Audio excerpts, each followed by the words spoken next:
Hello friends, the balance patch is just around the corner. People have been asking me about Shadowhunter changes on my stream. Here's my updated knowledge on the class. Let's go over Demonic Impulse Shadowhunter first. I honestly think DI Shadowhunter has never been bad due to her simplicity and fighting style. People say it lacks damage, which is true, but that has never been an issue for clearing the raids. After the patch, the damage has been increased at least 10% with spec scaling and demon skill damage. Also, utility and build wise, 4 skill transformation is a lot easier to build. If all meter gain related tripods are level 5, your minimum spec requirement is 1779 even with only 2 runes. Refer to this quick chart for reference.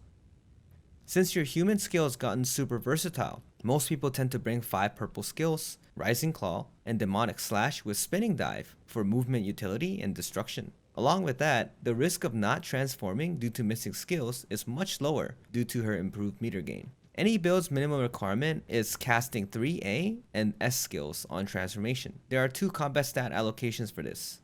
Spec Crit Salvation has a higher number, but it requires higher cooldown gems like 9 or higher. Spec Swift Hallucination has even easier chill, faster play that doesn't require high level cooldown gems, even 7s work. The highest number potential is Spec Crit with Hallucination with no Adrenaline engraving. This build shines even more with crit synergy in your team and crit rate bracelets. For engravings, work around with Class, Grudge, Keen Blunt, and Raid Captain. Your 2 other slots can be anything between Curse Doll, Hitmaster, Adrenaline, and Ether Predator. Just remember to balance and change out your assets between relic sets, combat stat allocations, gems, adrenaline engraving, and even bracelets to find your needs. Besides, in the end, the performance difference is based on landing all your A and S skills during transform.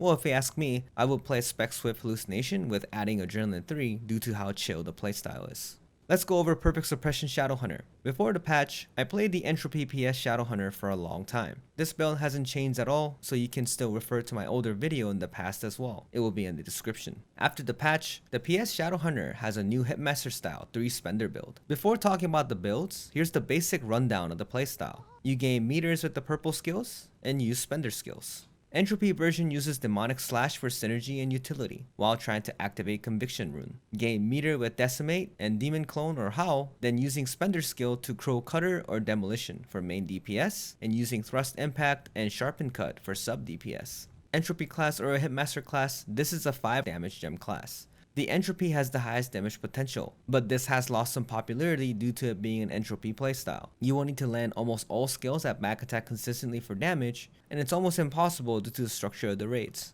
3 Spender Hitmaster style has been created due to addition to the skills Grind Chain and Spinning Weapon being a reliable skill. For skill allocations, you have 3 Spender skills on the bar, Piercing Thorn and Decimate. They're the best skills that this build provides, all at max level 12. Then you have Demonic Clone as your main source of meter gain, since it has the highest gain over time. Afterwards, you have preferences between Slasher, Rising Claw, Howl, and Demon Grab. There are 2 known variations. Howl 7 and Rising Claw 10 has additional meter gains with little more damage from Rising Claw. Problem is, level 7 Howl has short range. You need level 10 Mighty Roar Tripod to land it right after Grind Chain's animation. Also, it's pretty slow.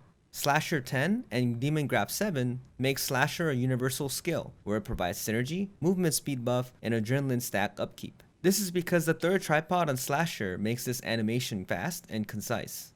Demon Grab has lower meter gain per hit, but it's easier to land with concise motion. A shorter cooldown also makes it gain about the same on the long run as well. Overall, playstyle is the same. Use purple skills off every cooldown to gain meter, and use spender skills off every cooldown. As for builds, there are 4 major builds that people use. Entropy Crit Swift, 2 Nightmare 4 Dominion Full Swift, 6 Nightmare Full Swift, and 6 Nightmare Full Crit.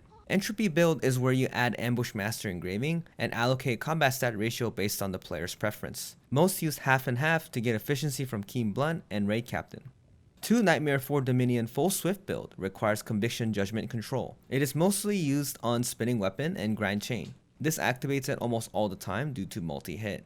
You can also put it on Rising Claw and Spinning Weapon. It has about 83% chance to activate, but short cooldown of Rising Claw and ability to use Gale Wind on Grind Chain is a plus.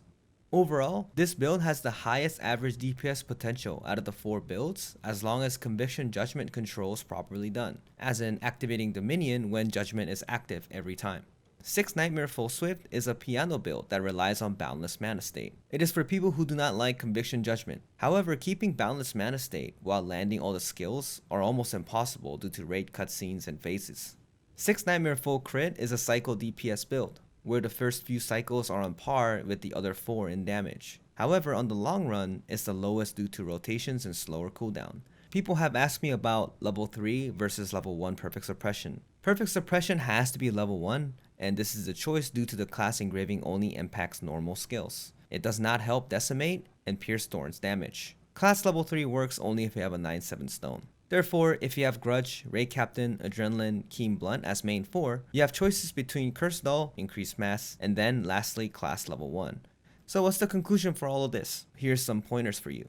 DI Shadowhunter is the easiest with high utility like Stagger and Destruction. I would say this build will provide the least amount of stress to clear raids. This class has become very solid and very consistent.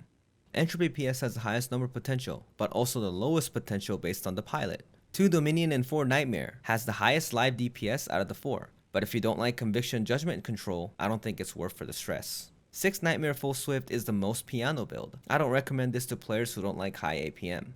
6 Nightmare Full Crit is a regular chill cycle DPS. Lastly, for me personally, I am probably not making any switches due to myself not having any issues on clearing or busting any of the raids with my Shadowhunter. I would say all the variations DPS differ upon how good the pilot is still. I hope these points gave you some idea on your decisions. Feel free to ask any questions that are not mentioned here on my live stream or check out additional videos I made for more details. Until then, thank you for watching. Bye bye.